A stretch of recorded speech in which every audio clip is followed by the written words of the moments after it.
Bom dia, pessoal. Eu vou gravar uma prática para vocês fazerem em casa sobre o ataque Man in the Middle. E aí, porque no computador do IFPE, nos computadores do laboratório, talvez fique meio lento e demorado para instalar cada máquina virtual. E tem a questão da rede também, então talvez seja melhor tentar executar em casa isso. Então por isso que estou gravando, para que vocês possam também executar essa tarefa em casa. Fazer essa prática para vocês aprenderem não somente a teoria. Então, o que a gente vai precisar são de 3 máquinas virtuais. O ataque, vamos também fazer uma explicação. O ataque man in the middle é alguém que o atacante fica entre duas máquinas, ou uma máquina e um servidor também, e fica visualizando tudo que acontece lá. Então a gente vai precisar de 3 máquinas para isso, para simular um ataque man in the middle, sendo a primeira delas com o sistema Kali Linux, tá? Que Anderson já explicou, mas é o que serve muito para fazer os ataques. Tem várias ferramentas que já vem com ele.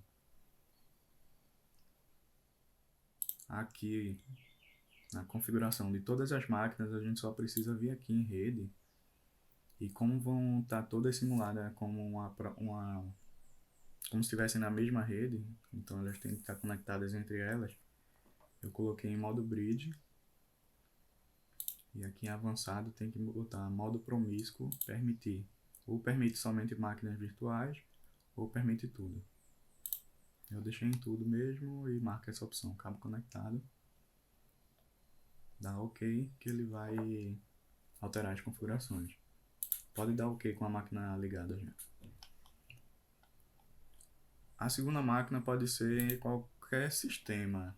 Talvez se vocês tiverem menos que 8 GB de memória RAM, fique travando. Então a recomendação é usar um Ubuntu, um Linux mais leve. Eles também vão servir para o propósito. No meu caso, eu instalei uma máquina Ubuntu e uma máquina Windows, só para fazer uma diferenciaçãozinha, mas para ver que eles conseguem visualizar da mesma forma. Todas já estão aqui inicializadas, todas já mudei aquela configuração de rede, tá? Então, vamos aqui. O primeiro é o Kali. A primeira máquina é o Kali. Não sei se na de vocês já vai ter instalado as ferramentas, mas no meu caso já tinha. Caso não tenha, abre aqui o console e vocês vão digitar esse comando: sudo apt install ethercap graphical. A gente vai utilizar essa versão gráfica do ethercap para ficar até mais fácil de visualizar e mais simples de todo mundo entender. Mas também tem a versão só via console. Vocês também podem acessar esse site aqui para vocês verem algumas versões e algumas informações a mais dessa ferramenta EtherCap. A segunda que vai ser utilizada, tem que ser essa Wireshark. Podem também acessar o site, eu vou colocar os links ou na descrição, ou então vou disponibilizar num documento na pasta do Drive também. E aí vocês veem. E para instalar, sudo apt install Wireshark. Feito isso, as ferramentas já vão estar aqui instaladas. E vocês podem clicar em iniciar e pesquisar por elas. EtherCap Graphical.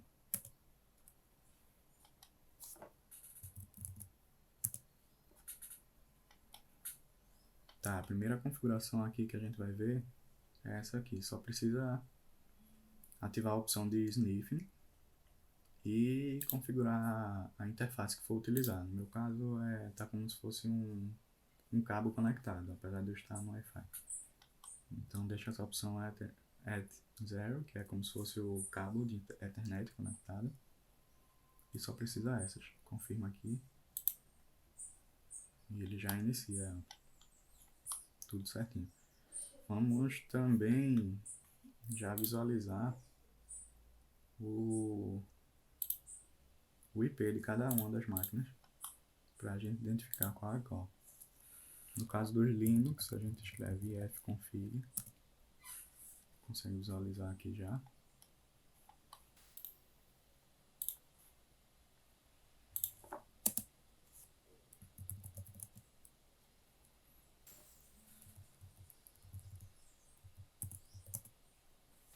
E a máquina Windows.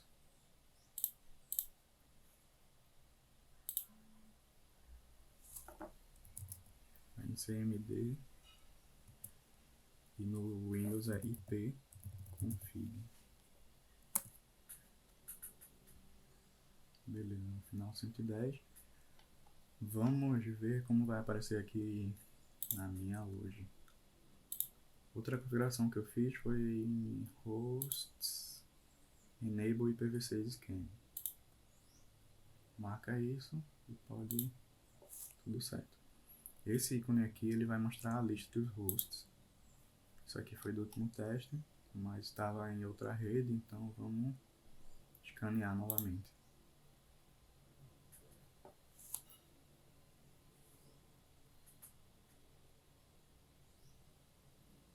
Beleza, aqui ele já encontrou alguns. Vamos ver se a gente identificar pelos IPs disponibilizados. O Windows é ali, ó, IPv4, 192.168.0.110. Então vai ser esse aqui. Quando a gente encontra, a gente já vem aqui, ó, adicionar ao alvo, ao target. Então adicionei a máquina Windows e a máquina Linux, de nome Alice. Em alguns casos não estava aparecendo, então nesse aqui não está aparecendo a máquina 125. O que eu fiz para identificar? Ela vem com esse NET6, então FE80 com final FF38. F80, final FF38 é a mesma máquina da Alice. Adicionar o alvo 2. Então, os dois já estão marcados como são as máquinas que a gente quer observar. Próximo passo é aqui em cima, main the middle menu, e essa primeira opção, Arc Poisoning. Então vai envenenar ou infectar essas duas máquinas, mas de forma que a gente vai ficar somente recebendo algumas informações dela.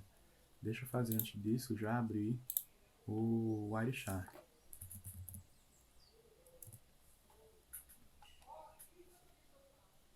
Essa opção aqui é Telnet 0.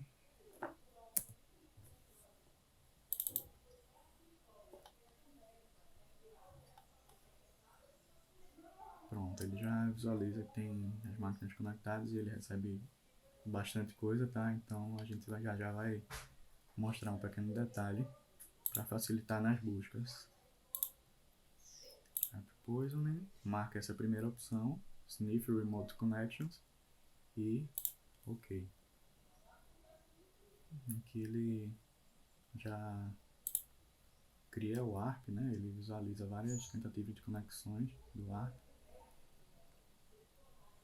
Então fica também mais fácil de identificar quais foram conectados. No caso 110 e a Windows e a Linux tá como 125.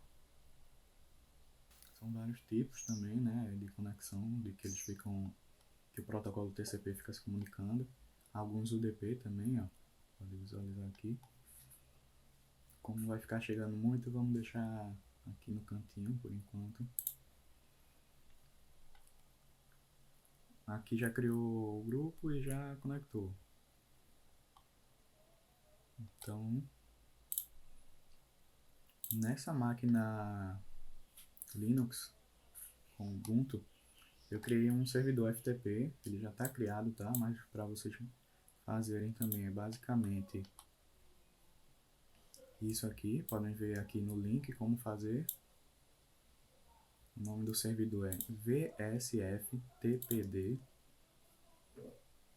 ou simplesmente instalem aqui com esse comando no terminal: sudo apt install vstpd. Ó, inclusive apareceu aqui agora o 125, que é o Linux, como eu falei. Parece que o Linux só fica enviando quando a gente abre aqui a janela da máquina virtual. Talvez também por isso que ele seja mais leve do que o Windows. Bom, feito isso, conectado, certo? Feito isso, o servidor FTP já está rodando aqui no fundo, tá? Nessa máquina virtual. Então a gente só vai precisar visualizar o endereço do IP dela e vamos tentar acessar o servidor aqui usando o Windows. Para acessar, a gente faz isso, FTP, dois pontos, barra barra, 92.168.0.125, que é o da máquina Linux.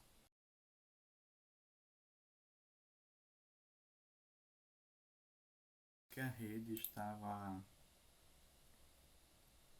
antiga ainda, então eu desconectei e conectei novamente e ele atualizou o IP. Vamos tentar novamente conectar ao servidor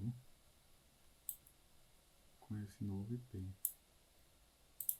Mesma coisa, né? FTP, dois pontos, barra barra, 192.168.0.111.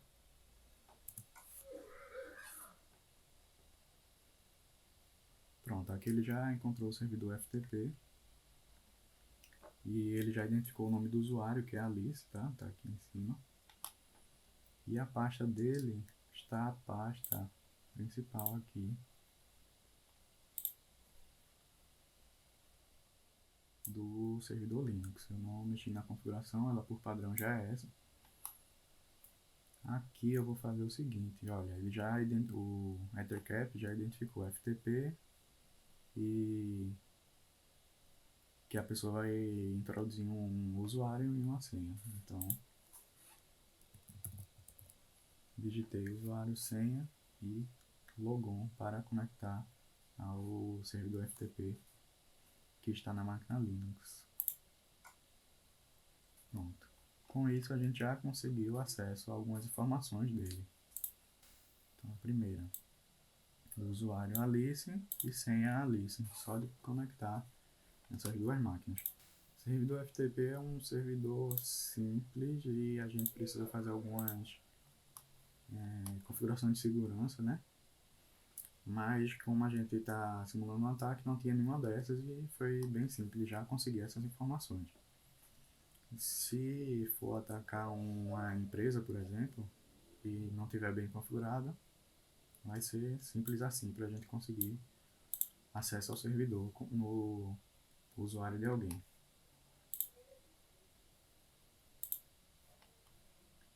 Beleza, e tá aqui no Kali também, a gente pode ver o Wireshark, que ele identificou a conexão também.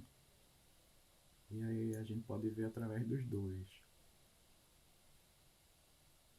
Pronto, como vocês podem ver é bastante coisa, né, que vai passando. Como é que a gente pode facilitar isso? Usar um filtro aqui em cima, FTP.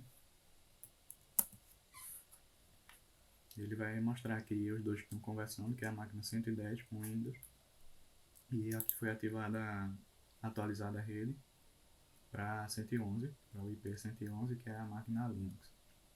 Então é isso. Um pede resposta, o outro solicita o usuário e aí fica aguardando aqui, ó. Aqui a gente já consegue ver que o usuário é Alice e aqui também consegue ver a senha, que é Alice. E aí tudo que a gente faça nesse servidor, a gente vai conseguir visualizar também. Eles ficam conectando, enviando o OK, está conectado ainda. Se eu quiser acessar a pasta imagens, que foi onde eu coloquei alguns arquivos,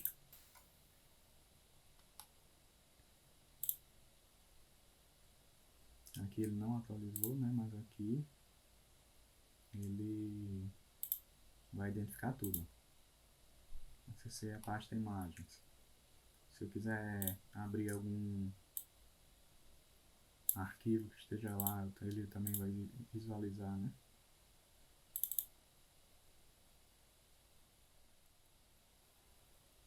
O nome aqui do arquivo. Caso eu abra o outro arquivo, identifica toystory.jpg.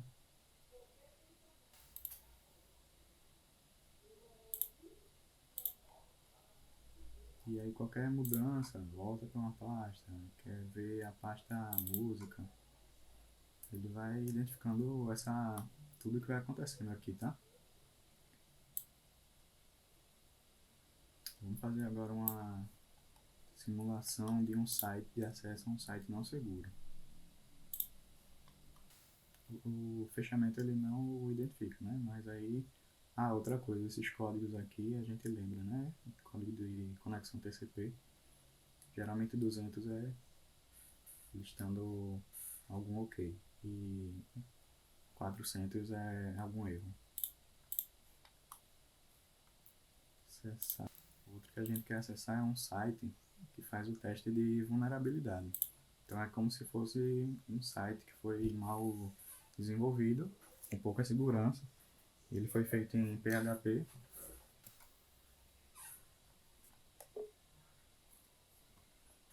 Tá, é um site antigo, né? Então ele já pede aqui para instalar um complemento Adobe. Não tem necessidade, o Adobe Flash Player nem é utilizado mais. Mas o objetivo dele é aqui, ó.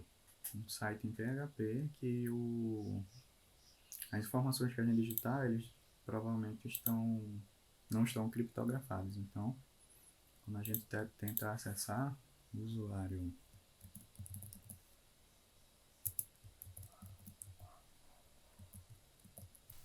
e aí o que a gente digitar a gente não está vendo, mas o acesso, como ele não está criptografado, assim que a gente clicar aqui em login,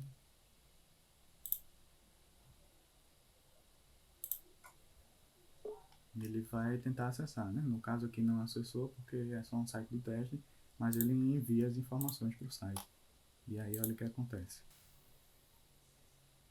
Mudou para o site HTTP, a gente pode acessar o mesmo site por esse endereço, mas ele também informa aqui o site todinho, direitinho, o nome do usuário que eu digitei e também a senha que eu digitei.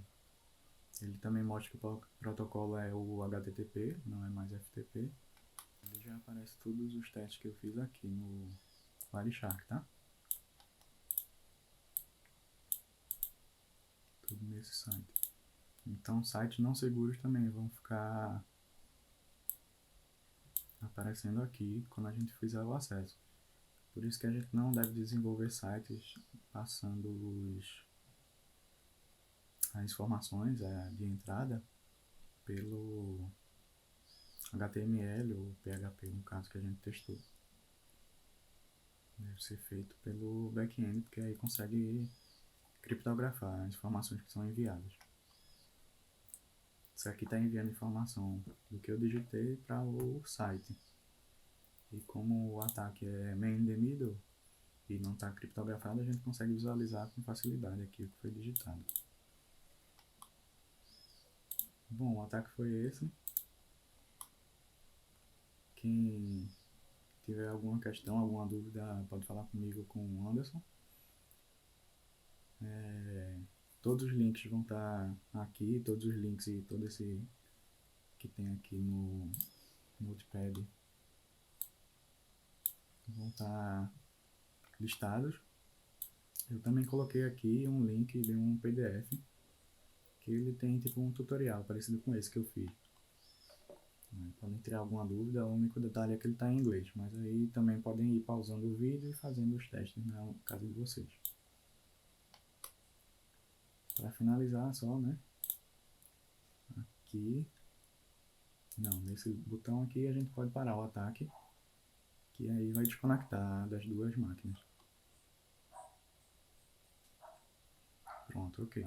Desativou e aí caso queira acessar de novo o mesmo procedimento. lista, procura, seleciona as máquinas que quer infectar e poison. Aí é bem simples, né? Qualquer dúvida, estamos aí à disposição. Valeu, pessoal.